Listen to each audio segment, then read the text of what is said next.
নমস্কার, আমি রুবি আবারও চলে এসেছি ঠাকুরের কথা নিয়ে। আজকে মা সারদা মন্দির।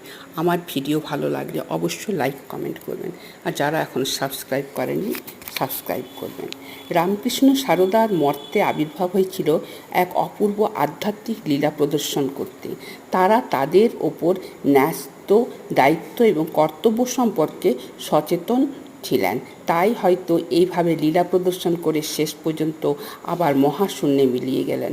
ঠাকুর রামকৃষ্ণ জানতেন মা সারদা তার জন্মান্তরের লীলা সঙ্গিনী, তাই তিনি এক মহান সাধক হওয়া সত্ত্বেও তার পত্নীকে যথেষ্ট শ্রদ্ধা প্রদর্শন করেছেন।